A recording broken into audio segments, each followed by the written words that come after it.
Hey, so this is a guide to creating client accounts and booking. First of all, to book someone in, all you got to do is click an appointment block, make sure it's at the right time. And obviously, you can type in an existing customer or you can add a customer. Now, if you're adding a customer over the phone, great if you can get all the information here for these input fields. But if you have someone come in for their float that's already booked, but they don't have an account yet, um, all you need is their first name, last name, and phone number. So when you do that and you book them in, um, what you might do actually is change guest. So maybe someone's booked in under another person. As you can see, that would be an example here. That once you have a person who's brand new and they don't have an account, you change the guest and you can add a customer using this tiny little button. And then you would fill out their first name, last name, and phone number. So once you do that, you can see this little symbol. It says float waiver is needed. And you can click this button and you can send them the waiver link to their phone. And they'll get dinged within like 10 seconds and they can fill out the waiver form and they're set. Now, you can see on the booking, you get some cool information just on the front block. You have their past visits, whether they have a membership or not. You can see when or how it was booked, and then you got your red alerts. So to add red alerts, I'll get into that in a future video, I think. But first of all, on the block, you can hover over someone's name and you can see a whole bunch of statistics and historical information. You can also see their available service credits. So this person has 12 credits to be used. Obviously, they've had a banking membership. Now, if you're wanting to check out that client's float, all you have to do, because they already have service credits, is you click checkout, and that's done. Okay. I'm gonna undo it because I don't want to do that today. You can cancel without charge. That would be an option. Now let's say Lindsay no-showed. You would click advanced options, and then you can cancel and use service credit. Now, when you do that, that will automatically note on their account that it was a no-show. So you don't have to add any other information. Like this is a garbage note now because the no-show will automatically show in their service credit history that that service credit was used for a no-show. Um, Another thing about checkout is I'll show you that you can pay for someone else within uh, the sale. So here's the sale. It opens up. You can see if I click away from the sale, it will still be stored up here in this drop-down menu. Okay, and this is another option of how to create a customer. You can click this button here, or you can use your keyboard and click Alt U, and that's just a nice little shortcut. Now these text boxes are automatically clicked in. It doesn't matter if you book someone in through this field, those check boxes will still be clicked. Um, and you have your client's sale here. Now we're gonna add a single float, right? And you can share the single float to someone else.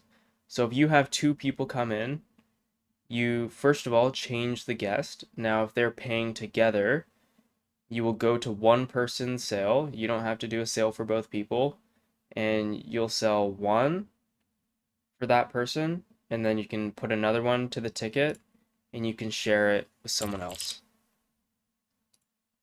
Really easy. There you go.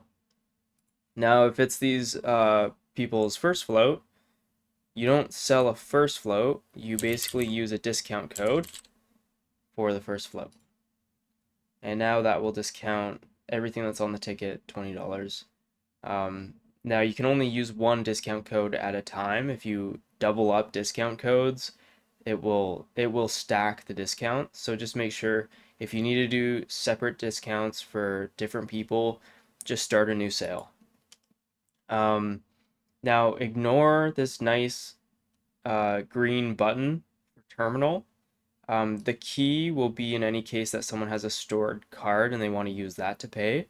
You can do that, but typically you're going to get just the POS terminal. and you would put whatever they paid on the POS.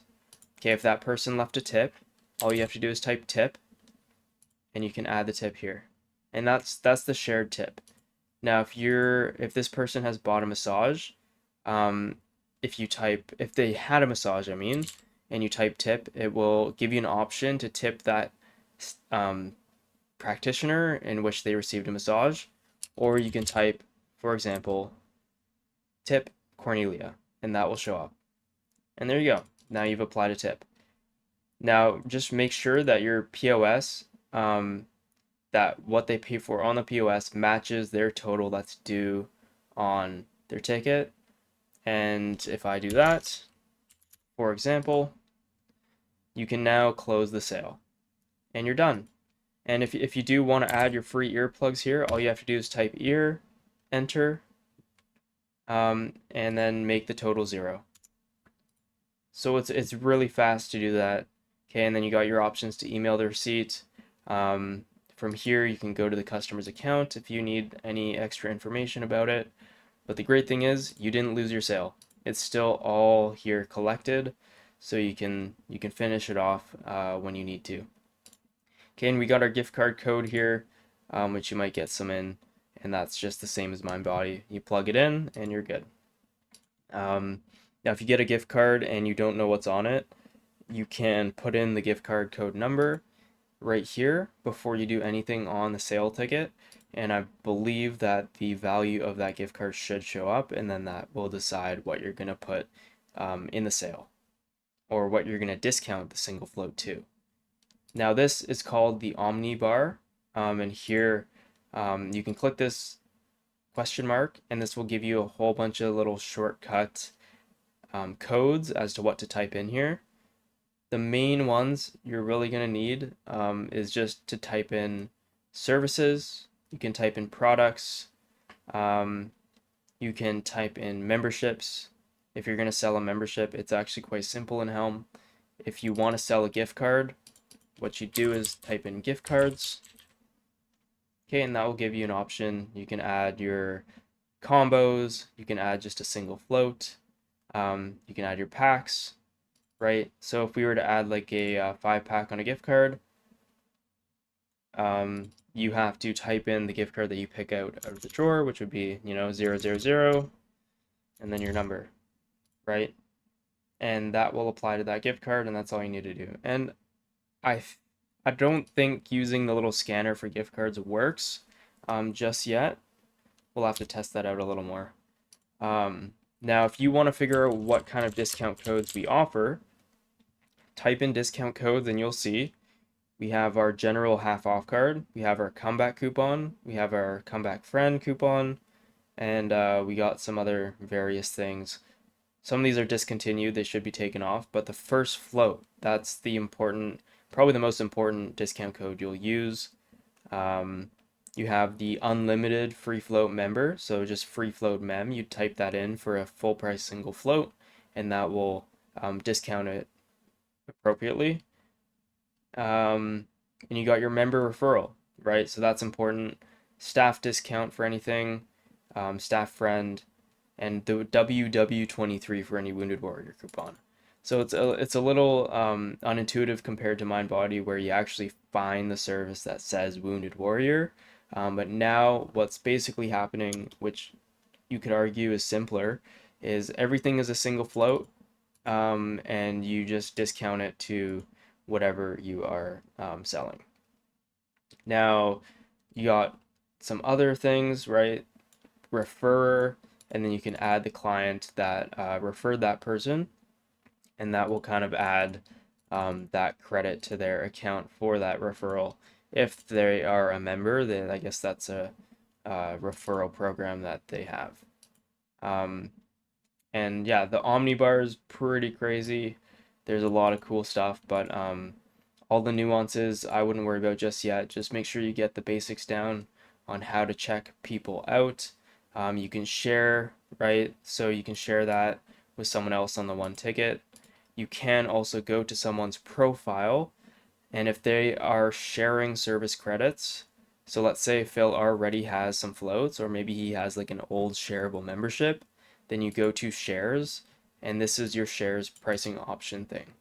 Now you have to be on the person's account who's sharing them in order to do that. You can't just be on either one. So if Philar has the floats, he has to share them with someone else's account. And then you can see if Philar is sharing something from someone else's account right there. So we'll get into the nuances of all these tabs, but one more important thing just for the basics of Helm are the notes, right? So you can access this on a person's profile. If it's a red alert, right? So warmer water, you just click this nice little exclamation mark, and now it's posted. You got your name there and a timestamp. All right. And you can also do this on the schedule. So if Philar is booked, you can add a customer note right here, just a little shortcut, and that will be the case right there, okay? And then you got your reservation notes. So these are just temporary, you know, someone wants a swim cap today or something like that. And you can red alert it too if you want, and that is just for today. So let's start off with that. Hopefully this video wasn't too long, but I kind of covered most of the basics, and there you go. Good luck.